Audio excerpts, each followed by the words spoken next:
नमस्कार, हूनबिल टीवी देख रहे हैं आप। मैं हूं आपके साथ विशाल गर्ग। खबरों की शुरुआत करेंगे। उत्तराखंड में यूसीसी लागू करने की ओर अग्रसर धामी सरकार। आज यूसीसी को लेकर सचिवालय में बड़ी बैठक। मुख्यमंत्री पुष्कर सिंह धामी लेंगे समिति की बैठक। सचिवालय में दोपहर 1 बजे होगी बड़ी बैठक। तो ये बैठक को लेकर अपडेट आपको दे रहे हैं, जहां पर लगातार यूसीसी को लेकर अग्रसर है उत्तराखंड सरकार और कोशिश यही कि जल्दी से जल्दी यूसीसी को लागू किया जाए उत्तराखंड में। तो बड़ी खबर आपको बता रहे हैं, जहां पर मुख्यमंत्री पुष्कर सिंह धामी आज समिति की बैठक लेंगे और इस दौरान तमाम अधिकारी भी उनके साथ मौजूद रहेंगे। सचिवालय में दोपहर 1 बजे ये बैठक होनी है और इस दौरान तमाम बिंदुओं पर भी चर्चा की जाएगी। हालांकि अभी तक कयास यही लगाए जा रहे हैं कि 9 नवंबर को यूसीसी को लागू किया जाएगा प्रदेश भर में। तो यूसीसी को लेकर आज सचिवालय में बड़ी बैठक होने जा रही है।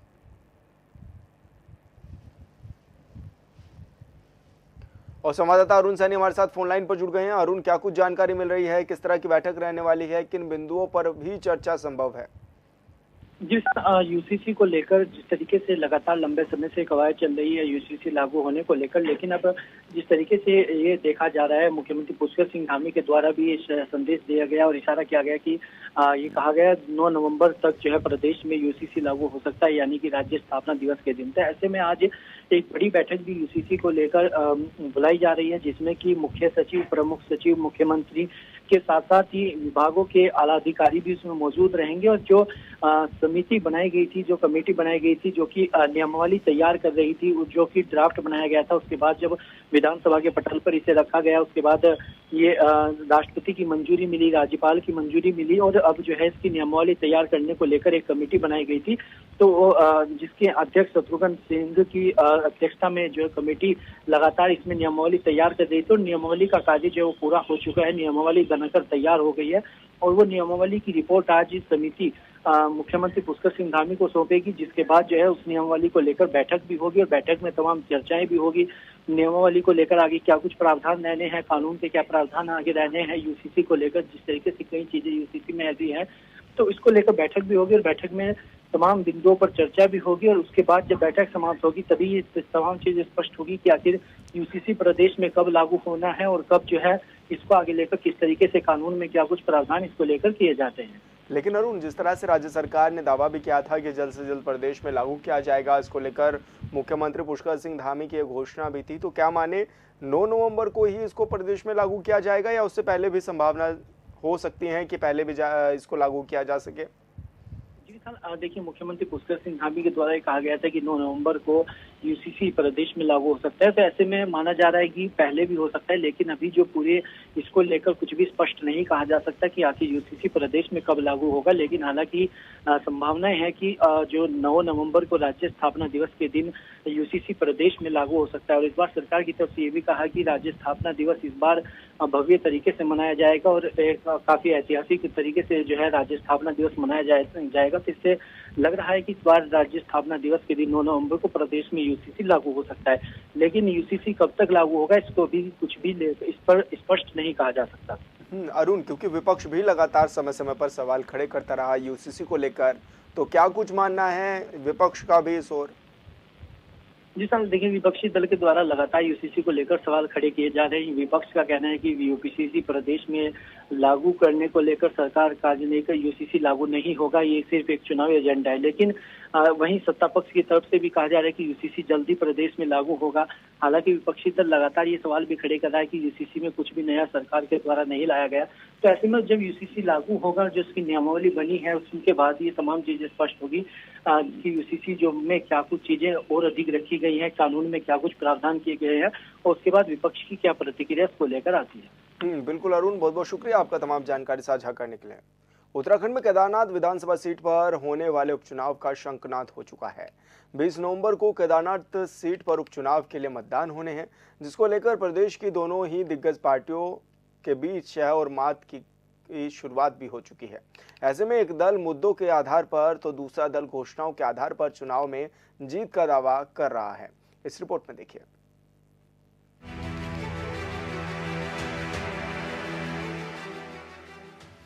बाबा केदार की भूमि केदारनाथ में 20 नवंबर को मतदान होना है।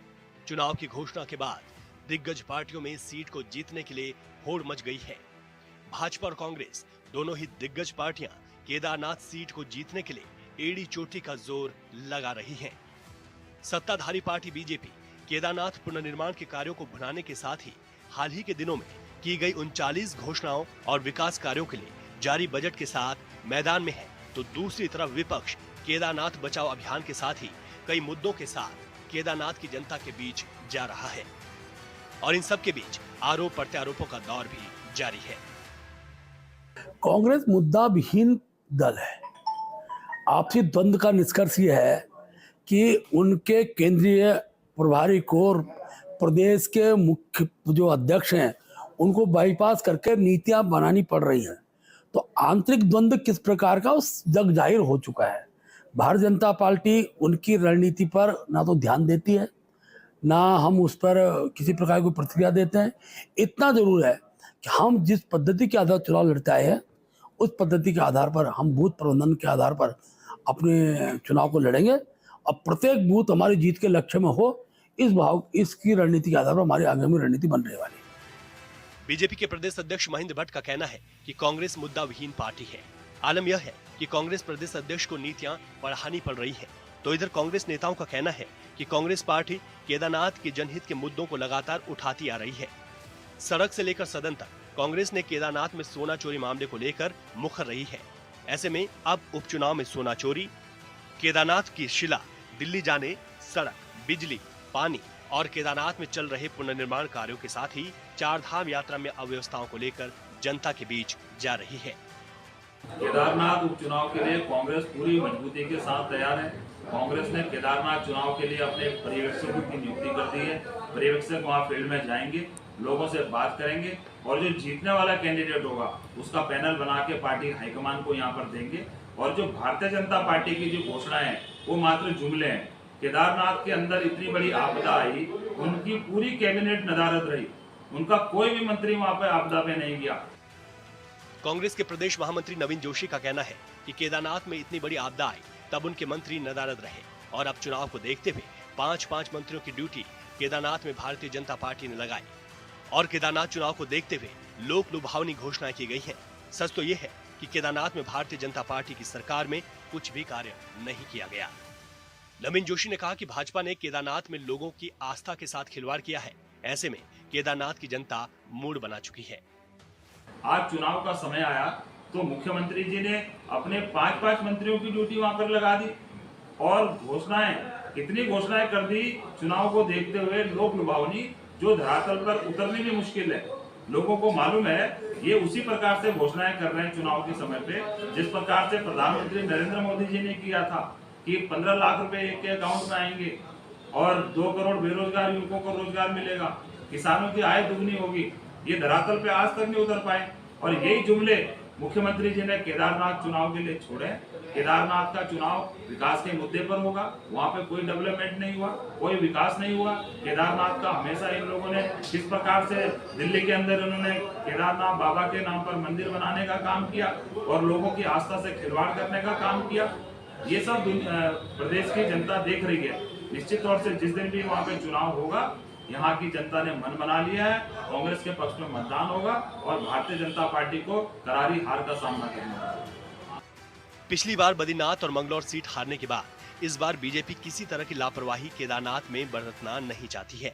इधर विपक्ष भी बिना कोई गलती किए जनता के बीच रहना चाहता है ताकि जीत सुनिश्चित हो सके, या फिर यह भी कह सकते हैं कि दोनों पार्टियां किसी भी तरह केदारनाथ उपचुनाव जीतना चाहती हैं। Bureau report, hornbill TV.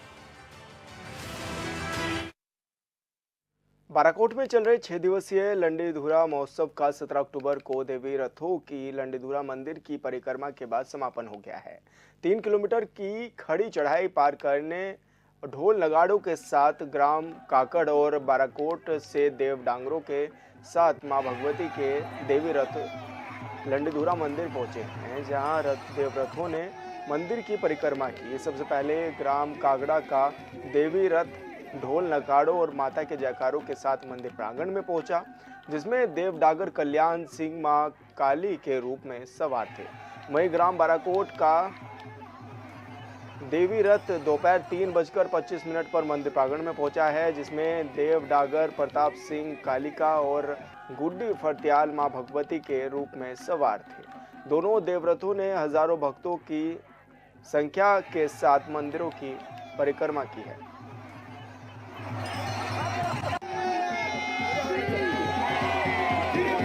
Coat में विगत 6 दिनों से चल रहा लड़ीधुरा महोत्सव आज लड़ीधुरा मंदिर में दिव्य रथों के आगमन के पश्चात समाप्त हो गया है।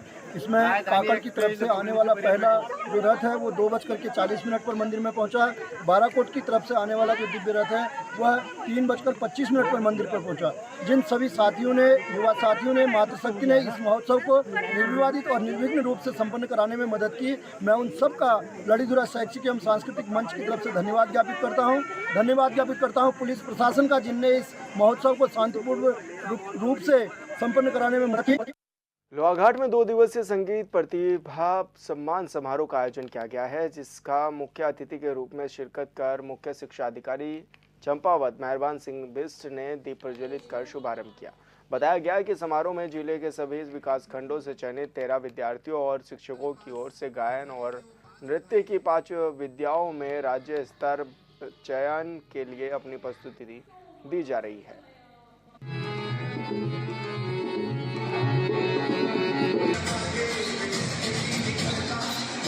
कॉलेज लोहाघाट। सर, ये हमारी जो माँ शारदा है, माँ सरस्वती है, वो ज्ञान, विद्या, विवेक, विज्ञान और गीत संगीत सभी की देवी है। तो जहाँ पर हमें शिक्षा से जुड़ने के लिए ऐसे कार्यक्रम हो, तो उसमें ऐसा होता है ना कि नवधा भक्ति जो है, उस नवधा भक्ति में संगीत भी अपने आप में भक्ति ईश्वर को प्राप्ति का एक साधन है। तो जब हम इस प्रकार से संगीत में नृत्य, वादन, गायन से अपने उसको करते हैं, तो हमारे कहीं न कहीं आत्म अवलोकन होता है और हमारे मन उसमें लगता है और उससे सीधे सीधे हमें ईश्वर के साक्षात्कार भी होता है। और शिक्षा जो है वास्तव में एक संस्कृति और हमारे संस्कार को जोड़ने का बहुत अच्छा साधन है। तो ऐसे कार्यक्रम नित्य प्रति होते रहें, तो उसमें बच्चों का भी मन काफी। प्रदेश में थूक जिहाद के मामले बढ़ रहे हैं, जिसे लेकर अब उत्तराखंड पुलिस भी सख्त हो गई है। साथ ही उत्तराखंड पुलिस ने अपनों से विछड़ों को मिलाने के लिए भी ऑपरेशन स्माइल चलाया हुआ है। इन्हीं तमाम विषयों समेत राज्य की कानून व्यवस्थाओं को लेकर हॉर्नबिल टीवी ने आईजी गढ़वाल करण नगनियाल से खास बातचीत भी की है। गुमशुदा बच्चों को उनके परिजनों से मिलाने के लिए उत्तराखंड पुलिस तत्परता से काम करती हुई नजर आ रही है। राज्य में किस तरह से बेहतर कार्य भी किए जा रहे हैं, अपराध के विषयों पर आज हमारे साथ बातचीत करने के लिए आईजी गढ़वाल करण सिंह नगनियाल जी मौजूद हैं। सर, किस तरह से ऑपरेशन स्माइल चलाया जा रहा है, गुमशुदा बच्चों को किस तरह से परिजनों को मिलाया जा रहा है और अभी तक कुछ संख्या भी आई है, सर हमने कितना बेहतर कार्य भी किया है?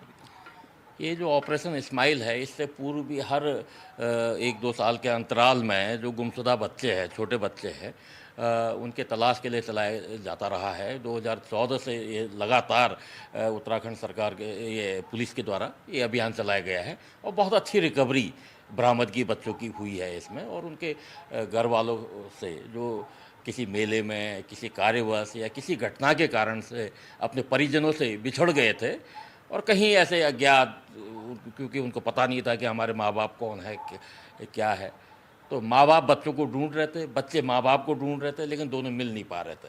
तो ऐसे समय में उत्तराखंड पुलिस ने ब्रिज का काम किया, दोनों ही माँ बाप को उन बच्चों से और उन बच्चों को माँ बाप से मिलाने का एक जो है कार्य किया। और मैं समझता हूँ इससे बहुत से परिवार में, हजारों परिवार में चेहरे में खुशियाँ लाई। तो इसीलिए इसको ऑपरेशन मुस्कान का नाम दिया गया है। और हम लोग जैसे अभियान ये शुरू हो गया, तो हमारे अपने टीम वगैरह जनपद स्तर से गठित करके न केवल अपने राज्य में बल्कि अन्य प्रदेशों में, पूरे समग्र भारत में हम लोग अपनी टीम भेजेंगे और यथासंभव जो छोटे बच्चे हैं उनकी बरामदगी का प्रयास हम लोग करके उनके परिजनों से मिला के इस ऑपरेशन स्माइल की नाम की जो सार्थकता है उसको सिद्ध करेंगे। सर, थूक जिहाद के मामले कई बार सामने आ रहे हैं, ऐसे में उत्तराखंड में भी इस तरह के मामले सामने आए हैं। उत्तराखंड पुलिस किस तरह से तत्परता से भी काम करेगी और ऐसे लोगों पर क्या किस तरह की कार्रवाई या किस तरह से लोगों को अब जागरूक भी किया जाएगा? सर, इसको लेकर एक तो जन भावनाओं को देखते हुए माननीय मुख्यमंत्री जी और हमारे डीजीपी सर काफ़ी पार्टिकुलर है कि इसमें जो भी इस तरह की घटनाएं होती है उसको रोका जाए। इसको रोकने के लिए एक तो सीसीटीवी का प्रोविज़न रखा गया है कि जहाँ पर ये भोजन इत्यादि बने वो शुद्धता रहे और वहाँ इसको देखने के लिए सीसीटीवी का प्रोविज़न किया जाए। इस संबंध में सबसे पहले एक गोष्ठी आयोजित की जाएगी जनपद स्तर से, ताकि उनको प्रेरित कर सके कि सीसीटीवी लगवाने के पीछे क्या एक उद्देश्य है। इससे उसकी एक तो साख बढ़ेगी होटल की, यहाँ तक कि अब लोगों में एक आम धारणा होगी कि इस तरह का ये जो गंदगी करता है तो लोग जाना कम कर देता है। जब सीसीटीवी रहेगा तो एक विश्वास जनता का उस होटल के प्रति रहेगा और सब लोग जाके उसका भोजन को ग्रहण भी करेंगे। तो एक तो ये हो गया सीसीटीवी फुटेज का। दूसरे एक तो जागरूकता अभियान भी चलाएंगे, सबको मोटिवेट करेंगे और नाम पता एड्रेस इस तरह के जो भी चीज़ें हैं उसको हम लोग देखेंगे, वेरिफिकेशन कराएंगे प्रॉपर ढंग से। और यदि इस तरह की घटना उसके बाद भी होती है तो पुलिस एक्ट है 81 का तहत उसकी कार्रवाई करेंगे, या 296 भारतीय न्याय संहिता है उसके तहत भी प्रोविजंस है। तो हम सख्त कार्रवाई इसमें उन एलिमेंट के लिए करेंगे जो इस तरह के हरकतें, नापाक हरकतें करते हैं। सर, अपराधों पर कंट्रोल करने के लिए किस तरह से उत्तराखंड पुलिस सजग भी है, कार्य भी कर रही है, क्योंकि पिछले कुछ दिनों में महिला अपराध भी देखने को मिले हैं, बड़े हैं। किस तरह से कार्रवाई की भी बात आप लोग कर रहे हैं सर? पुलिस का पहला काम ही जो है अपराधों का नियंत्रण करना है और इसलिए समय समय पर हम लोगों के द्वारा जैसे क्राइम रजिस्टर्ड हुआ उसके बाद उसको जो अपराध है उसका अनावरण करना, उसमें जो वांटेड है, मुलजिम है, नामजद है, व्यक्ति है, उनकी गिरफ्तारी करना पुलिस की कार्रवाई में है। यदि हम गिरफ्तार नहीं कर पाते हैं तो उसको हम वांछित की श्रेणी में लाते हैं। यदि लंबा समय तक काफ़ी प्रयास के बाद भी यदि हम गिरफ्तार नहीं कर पाते हैं तो उसमें इनाम की प्रोविजंस हम जो है पुलिस रेगुलेशन के आधार पर करते हैं और उसको गिरफ्तार करते हैं। और जिस टीम के द्वारा, जिस व्यक्ति के द्वारा इसकी गिरफ्तारी में सहयोग किया जाता है उनको हम रिवार्ड देते हैं। आपको पता ही होगा गत वर्षों से जो है इनाम की संख्या बढ़ गई है कि जनपद स्तर में इनाम जो है एसपी के पास जो जनपद प्रभारी है 25,000 का और रेंज में 50,000, पुलिस मुख्यालय को 1 लाख और शासन को 2 लाख से 5 लाख तक का पुरस्कार घोषित करने की सीमाएं हैं जी। इसी तरह से वांछितों की गिरफ्तारी उसका भाग है, तो बिल्कुल जो अपराधी है उनकी गिरफ्तारी करेंगे। अपराधों का शीघ्र यथा समय अनावरण हो, ये भी प्राथमिकता रहेगी। कोई घटना हो जाती है उसका वर्कआउट होना और रिकवरी। हमारे उत्तराखंड का सबसे बड़ा अच्छा पहलू यह है कि हम लोगों की जो है एक तो वर्कआउट का परसेंटेज बहुत हाई है और रिकवरी परसेंटेज जो है बहुत हाई है। तो हम उस मानक को भी देखना पड़ता है कि हम जब कार्रवाई करते हैं तो जो हमारी स्थिति है हमारे लिए एक चुनौती बन जाती है कि उस मानक से कम ना हो। तो यही हमारा अपराध गोष्ठी इत्यादि में सदैव हमारे द्वारा इस बात पर बल दिया जाता है कि वर्कआउट हो और रिकवरी अच्छी हो। जी सर, उत्तराखंड पुलिस ने ऐप भी बनाई हुई है। अगर महिला सुरक्षित नहीं महसूस करती तो वो उस ऐप के ज़रिए भी पुलिस को कांटेक्ट कर सकती है। किस तरह की ये ऐप भी है और किस तरह से अगर कोई महिला परेशान है या पीड़ित है तो पुलिस से कैसे संपर्क भी कर सकते हैं सर? इसके कई सारे माध्यम हैं। जैसे आप जो है उत्तराखंड पुलिस ने ऐप बना रखा है, उसके कई भाग हैं। तो एक गौरा शक्ति ऐप है। गौरा शक्ति ऐप में वो कार्यकारी महिलाओं के लिए है जो है कामकाजी है। तो यदि उनको लगता है तो वो सीधे उस पर डायल करके अपनी मदद ले सकते हैं। दूसरा 112 डायल करके, हमारे यहाँ इसी ऑफिस के ऊपर 112 कंट्रोल रूम है पूरे प्रदेश भर का।